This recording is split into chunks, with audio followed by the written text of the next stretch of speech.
I'm already there. Yeah, I'm live, honey. It says live video is starting. Okay. Bye. Okay, got it. Lordy. Hello, everybody. I don't even know if you can hear me.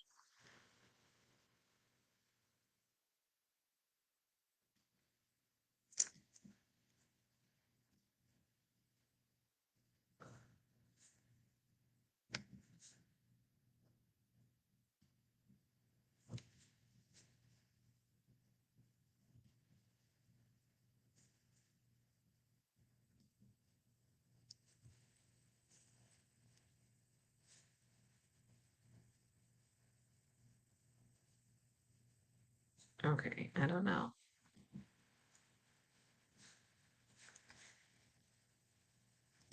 Technology, technology. We got one viewer.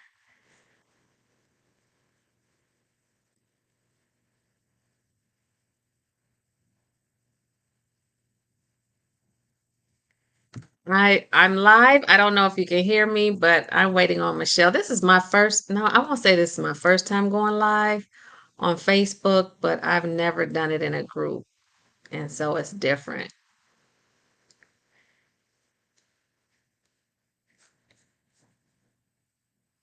Okay. Current frame rate is too low.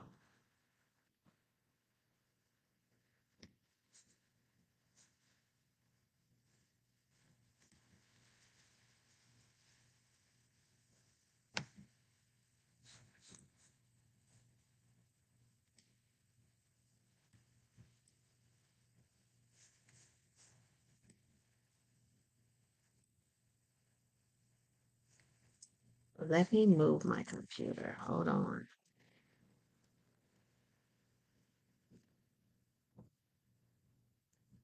I don't know.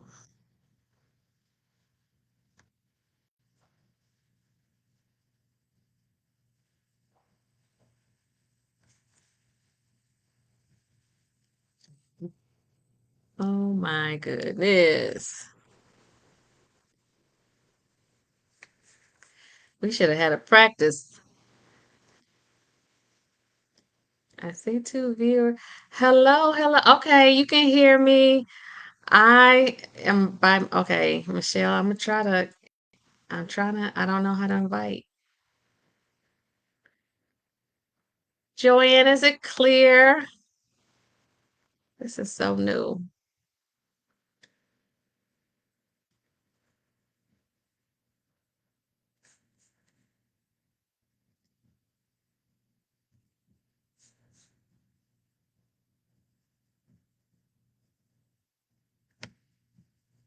I need I needed I needed a tutorial. I'm trying to invite Michelle and I don't know how.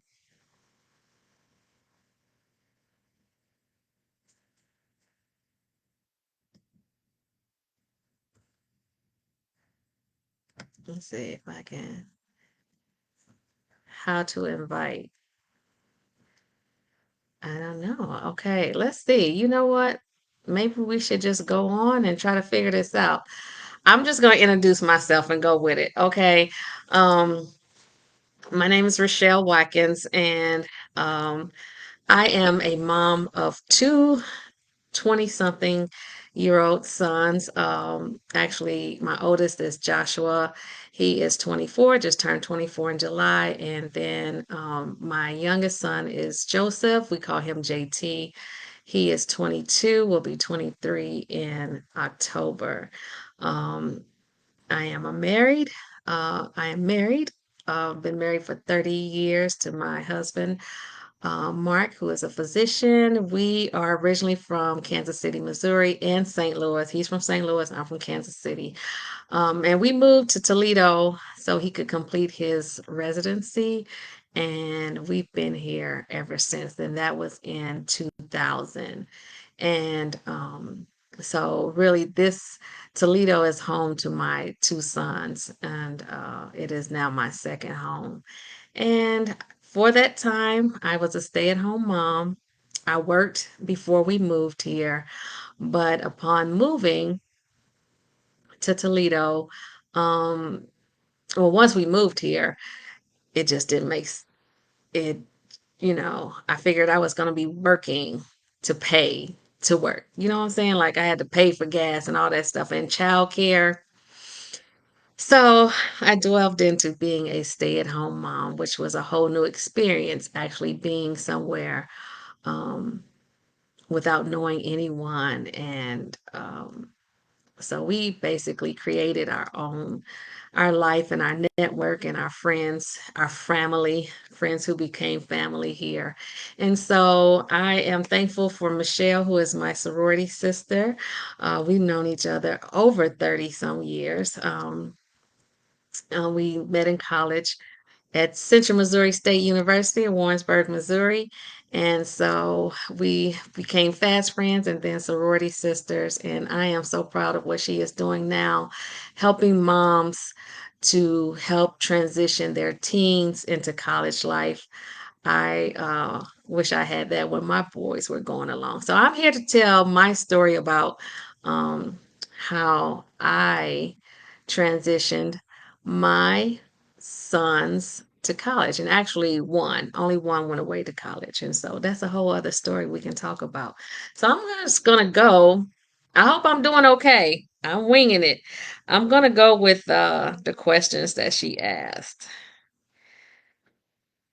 Let's start with. Let's see. Here we go. Here we go.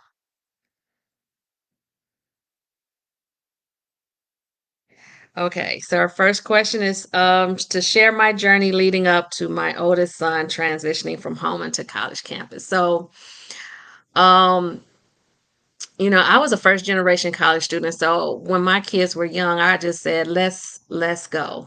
I just talked about college, going away to college when they were little. But I soon found out that that second child of mine, that probably wasn't going to be his road.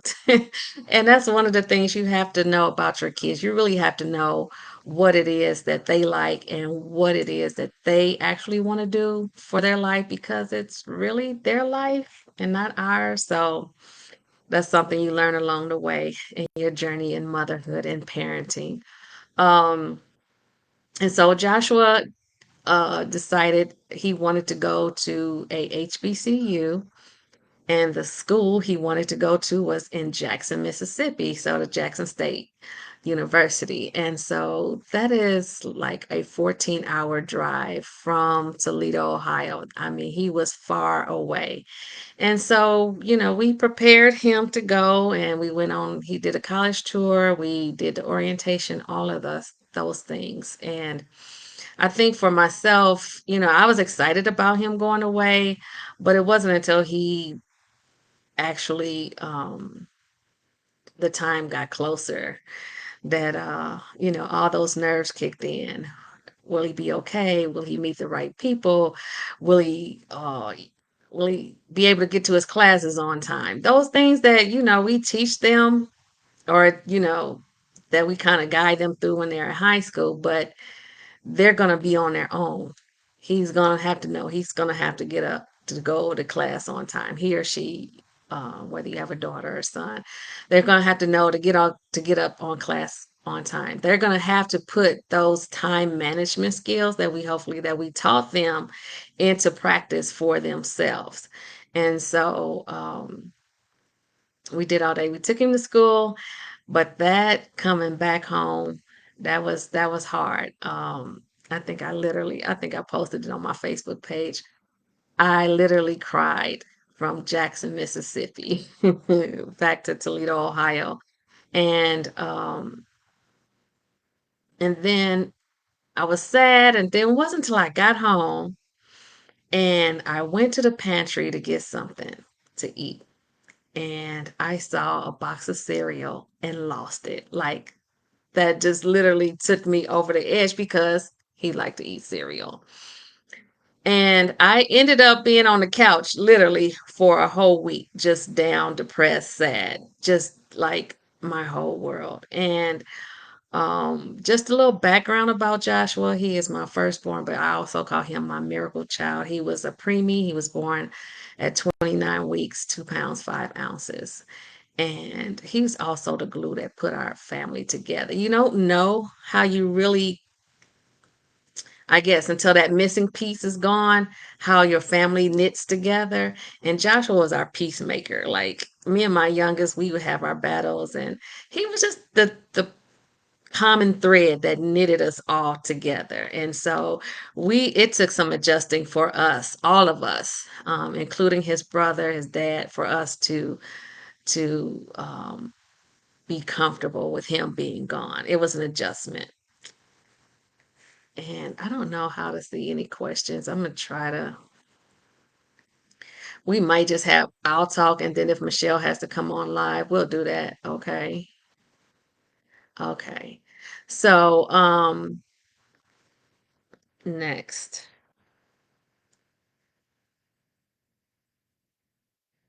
So on drop-off day, did I discern that something was being lost or was something being gained?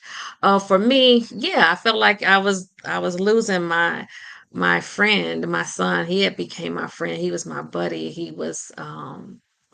We were just attached. And so for me, that's what I felt I lost. But I think in a sense I gained, or hopefully gained, had to gain some extra faith that he was going to be okay. Like, when our kids are not in our view, or they're apart from us. I don't know what your faith is, but like I had to trust that God was going to cover him and keep him safe.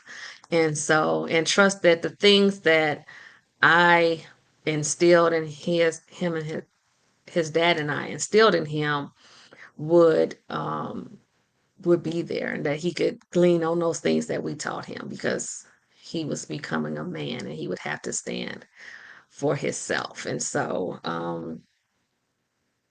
but that didn't last too long, because not too soon after he got there, like he slipped on some water and re-injured a knee that he had injured right before that spring.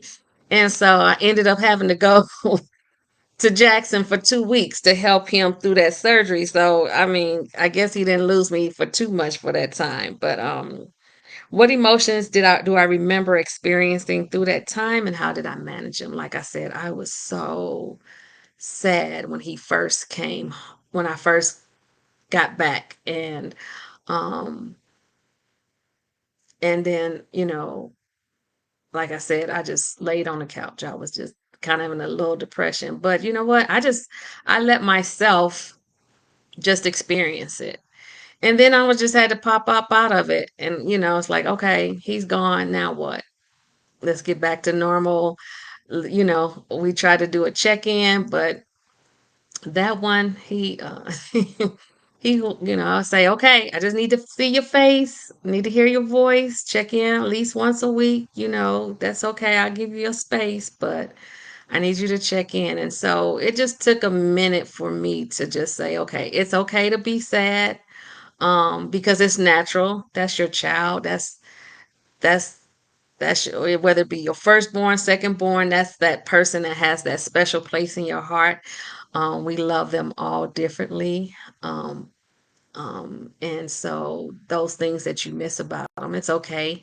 It's okay to be sad, but you just have to say, okay, now what? What do I need to do? If you have more kids at home, then do you continue on? That one person is just not there anymore for the time being, but you still carry on with your whatever your routine is. And so I still had one that was still in school, in high school. And so we just had to continue on and I still had to cater to him and do and fulfill what his needs were, and to get him through his last 2 years of school. So it's okay, whatever. I just feel like whatever your feelings are, it's okay to have those feelings. Just feel it and just don't get stuck, especially if you're really sad. And find resources. Um, Michelle is a good resource. This is her thing. And so, if you know other moms that may have or experienced it or have experiencing their child going off to college, find those resources, talk to somebody because we all have shared experiences. So it just helps not to just stay there, but if it can, you can talk to someone else. That's a great thing. What steps did I take to begin re-envisioning or reinventing myself? Well, I'm going to say this. I really didn't start reinventing myself until both of my kids were like out of school. So Joshua didn't stay in school. Whole other story. Um, and JT, I already knew. Like I said before, I knew he said it, Mom, I don't want to go to college. It's not for me. I don't want to sit in the classroom. And one of the things you're gonna have to know is your child's personality. And you know what? School and college is not for everyone, and it's okay. Um, I had to come to grips with that. I had to come to grips with two things. One, that my first one that I wanted to go to college, that did but didn't finish. And then I had to come to grips with a son that didn't want to go to college. But they decided to take two different roads. And being a parent of young adult children and having to watch them make decisions for themselves is so hard because we're used to, as parents of younger children, we tell them what to do and they do it, and we watch over them, and even if they don't do what we say, you say you're going to do what I say to do. And you can't necessarily do that with young adults because they're going to do what they want to do. And so you just gotta kind of have to come to grips with that. And so I had to re-envision my life apart from them. It took me a minute to know, like, okay, I can't go in the classroom anymore. Even that was in high school. When they got to high school, it's like, well, I can't be a classroom mom anymore. What do I do with this free time? And then when they decided, got grown, it was like, okay, Shell, what do you want to do? And some of the things I've already do, I continue doing what I was already doing. One was travel. I traveled all the time. I traveled when they were um, younger. And then it was like, what do you want to do? Because I've been a stay-at-home mom all these years, and I was trying to figure out, do I go back in the workforce? How does that look? And it eventually I did. And so I eased my way back. But there's some other things I want to do, but I um, got real involved in social media. And so I created my Fabulous Finder page on Instagram and just found some things that I really like to do and just started honing in on those things. Look to see if y'all have any questions. Okay. How did Joshua and his brother adjust? So, it was hard for JT. He doesn't say a lot, but when he says it, you know. And so he missed his brother. I don't know what actually was the same for Joshua. I think he did miss him. They just didn't verbalize it. I will say it like that. They didn't say, "Oh, mom, I miss my brother." I would have to say, "Do you miss your brother?"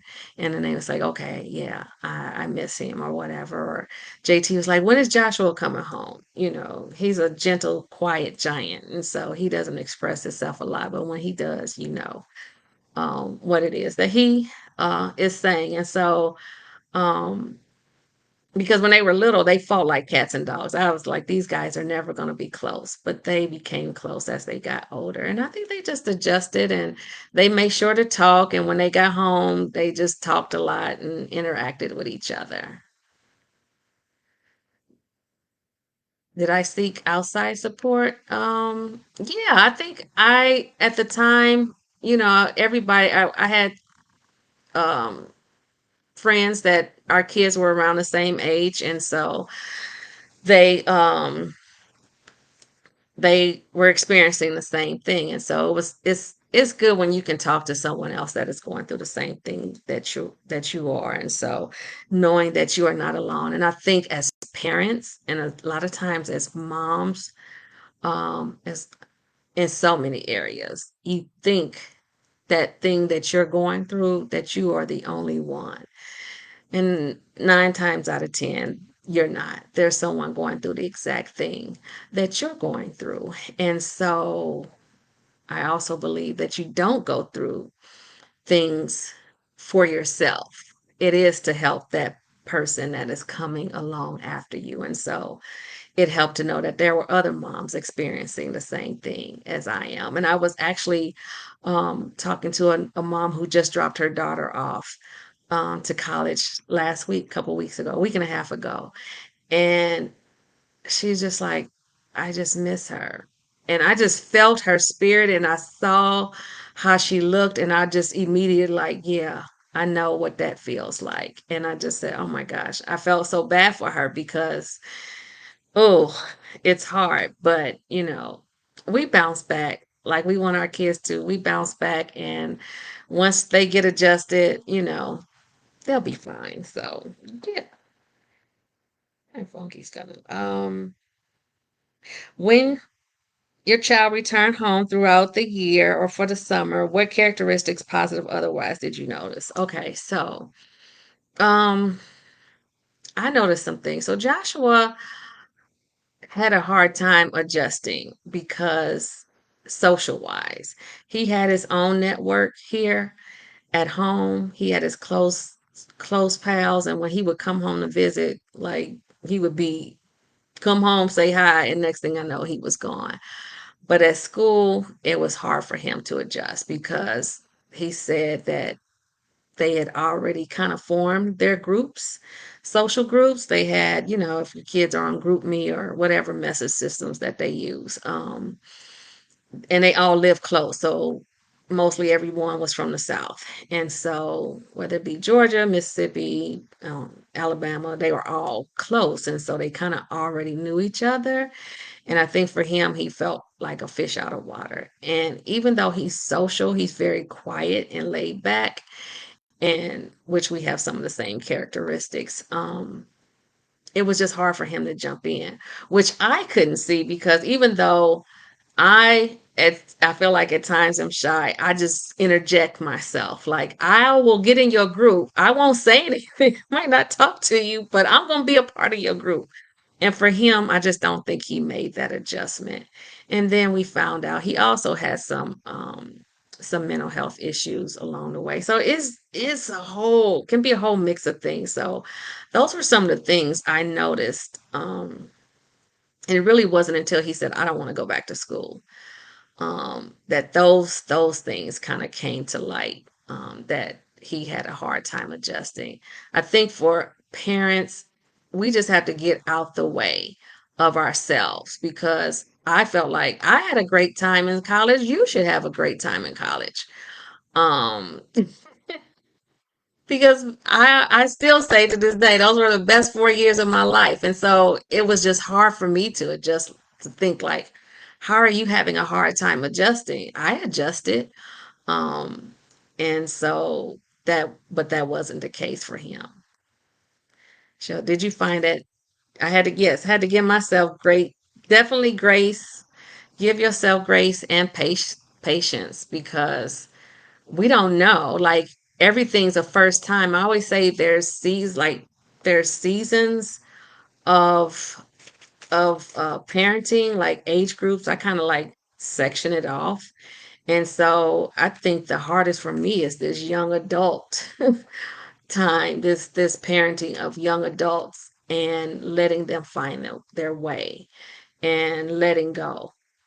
And especially if you or a parent that had a close relationship with your child or a helicopter. I think had a little helicopterish tendencies in there. And so letting go has been an adjustment.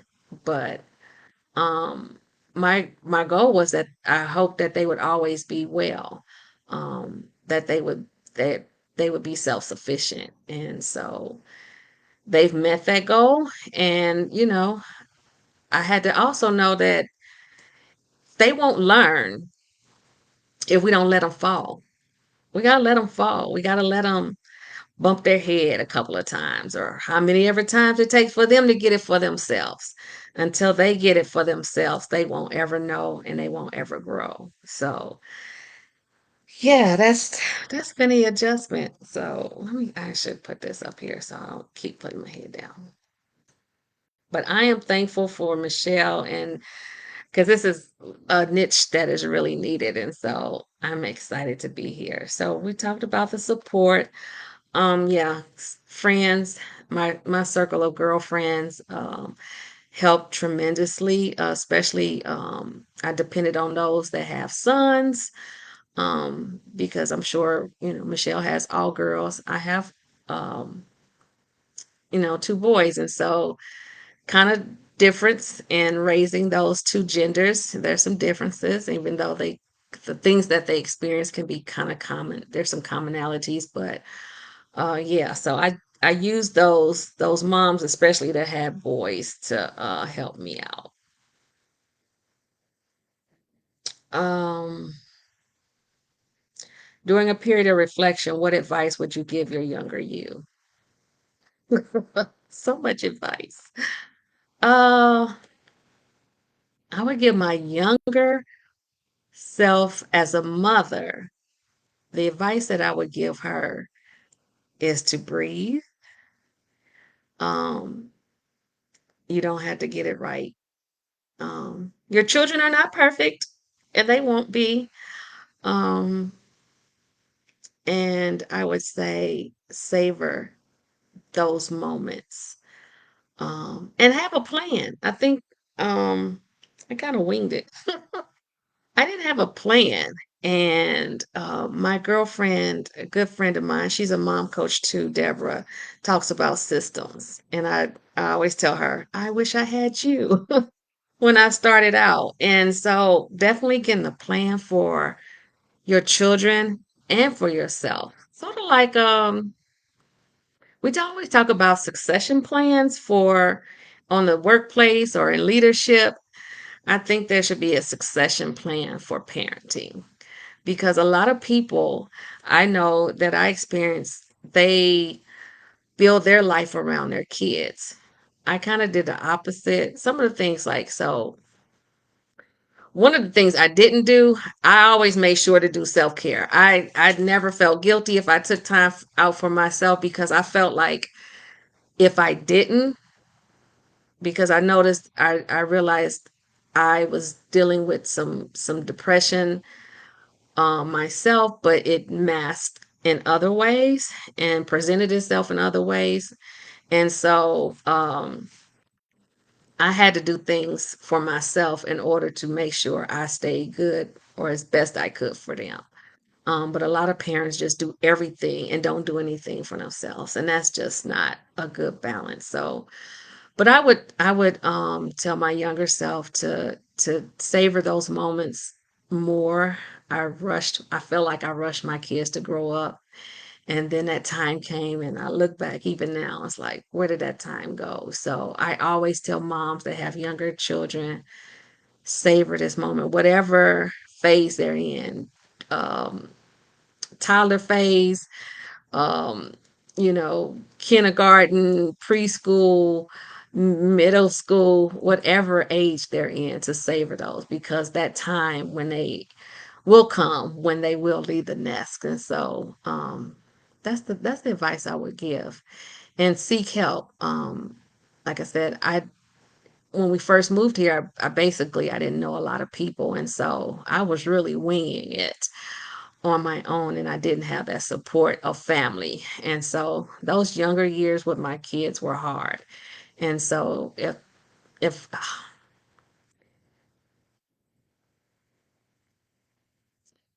if I could go back and do some things different, I would. But you do the best that you can with what you know. And you just have to know it. You only know what you know. And so I think a lot of times as moms, we're hard on ourselves because we feel like we have to be the perfect parent, and we're not. We don't know. And so you just do the best that you can, and you love them. And I can say one thing, I may not got a lot of stuff right,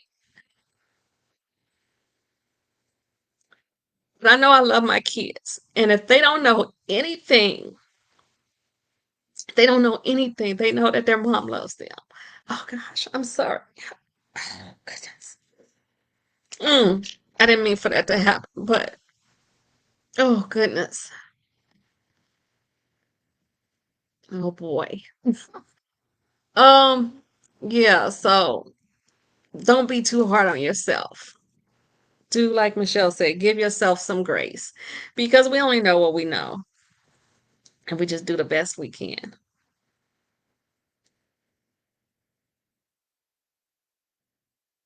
Um, what do I see? I think I already gave some words of wisdom. I think I've been kind of giving those along. Just love on your kids, prepare the best way you can. Definitely use these groups like this. Any mom coaches, follow pages that talk about, oh gosh, there's a Facebook page called Grown and Flown that also talks about kids leaving the nest and not necessarily maybe going to college necessarily. A lot do, but maybe even just moving away or moving out of the home. So follow some pages and some blogs or whatever it is to give yourself some help in that. And so start early because that time goes like I'd say start their freshman year in high school because I like you blink and 4 years just came so fast. Um, and yeah, definitely build your network and talk to somebody and definitely take time out for yourself. I am the biggest advocate for self-care because we do so much. And if I can't give, like if I don't have anything to give, we a lot of times we just operate on E and it just manifests in different ways that are not that positive. And so you got to refuel yourself and find those things, like whether it takes, that child is going to be okay. If they're crying for you, if you have smaller ones, they're going to be okay. Go sit down and just say, you know what, give mommy 5 minutes, give mommy 10 minutes, whatever it is. And make sure they're doing something that they can entertain themselves. So that even as they're older, they don't want to be with you anyway. So take that time to do something for yourself and make sure that you're good. Um, Lastly, what do I see for myself in the next 5 to 10 years? On the other side of being a mom. Hopefully, I'm in the process of starting on my own business and I'm getting towards that time of also retiring. Not necessarily retiring, but hopefully will build towards getting my house on the beach and just enjoying life. We've been through some crazy times these last couple of years, and so I've just learned to just take the moments as they come. So do all the things that you want to do, and it's never too late. I felt like, oh my gosh, I just posted something on my Instagram stories about you're never too old, it's never too late. And it may seem that way, but it's not. So if that thing that you might have wanted to do before um, you became a mom, or go back to that. It's still there. It just laid dormant. So go back to that thing that excites you, that ignites you, and whatever that passion is, and re-seek it out and start it. It's never too late. Even if your kids are still at home, you can still do it. If they're gone, you can still do it. And so that's what I'm doing. So, are there any other questions? I hope I helped somebody. I'm a crybaby, so you know, I'm a cry and let those tears come out. But that shows the love that I have for my sons. Like I said, we're hard on ourselves. I'm sure I did some things right, but we always tend to look on those things that we didn't feel like we got right. But they're healthy. I can praise the Lord, they ain't never been to jail, they ain't never been arrested, they never got in trouble. They're kids, so they do stuff to get in trouble, but things that, you know, otherwise they've never been in trouble or um, done any bad, as we would quote, bad things. And so I'm thankful for that. My youngest son, let me just tell where they are now. My oldest, Joshua, lives in St. Louis, and so he's working there. And I will say it's been another transition that we don't talk as much as we used to. He's kind of gone absent, but I've heard a lot of parents also talk about their kids going AWOL. I don't know if it's a topic or a thing, but yeah. But as far as I know, he's doing well. And my youngest is still at home. He has said he wasn't leaving. But he works for UPS. He's actually a supervisor. He just got a promotion. And I knew because that kid would tear up everything. And I told him, I was like, you want to do something with your hands, but he is a hands-on type of person. That's classroom just wasn't for him. He was like, once I'm done with school, I'm done. And so he's doing what he likes to do, and he's, productive, making his own money. You don't have to ask me for anything. And actually, he treats me. He just, this computer that I've been fumbling with today, he bought me a new laptop. Mom, you need a new laptop. And he bought it for me. And so they are doing well. And I'm thankful for the journey.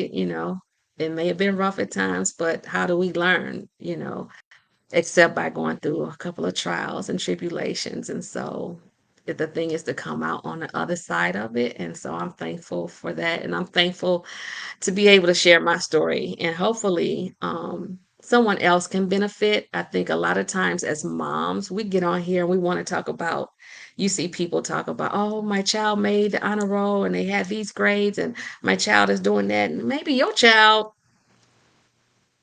just doesn't do that great. They're not an A student. They're not an all superstar athlete. And then you feel like, oh my gosh, what am I doing wrong? Nothing.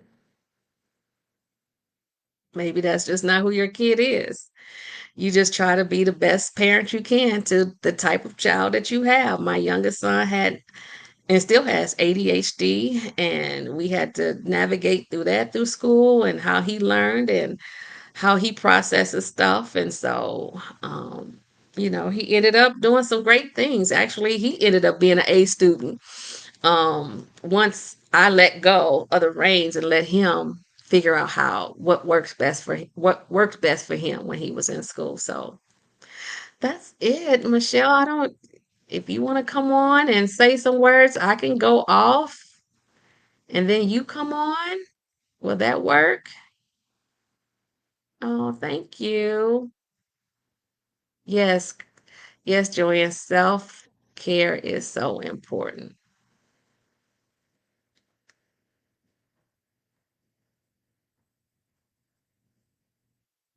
And I think this live is going to be saved. So it wasn't perfect, but it's okay. Um, that's okay. And so hopefully, if there anybody watches the live again, rewatches it. If you have any questions, feel free to reach out to me. My Facebook page is my name, Richelle Ford-Watkins. You can DM me if you have any questions. Also, my Instagram is Fabulous Finder, and that's FABULESS Finder. I'm on Instagram and I talk about all the things that are fabulous, from shopping to trips, whatever's going to save you money, or it's anything that you like. I share those things. Anything I like, I feel, you know, steals and deals. Probably need to share something about back to school. Now's the time, everything's on sale. But I will say, for those parents that may have a rising senior or is a junior and will be going to college next year after they graduate, wait till about September, the end of Probably the end of this month in September. All those back to school, especially for college and things for dorms, bedding, um, decor, anything that they may need for their dorm rooms will be going on sale.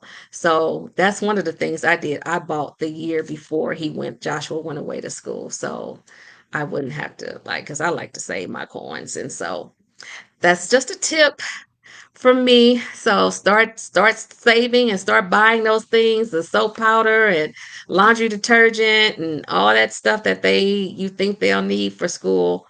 Start buying those things now and those supplies that will go on sale the end of this month and in September, because some kids are already back to school. College, some schools have already started. So those things will be supplies and things will be going on sale. So now's the time to start buying and preparing for next year.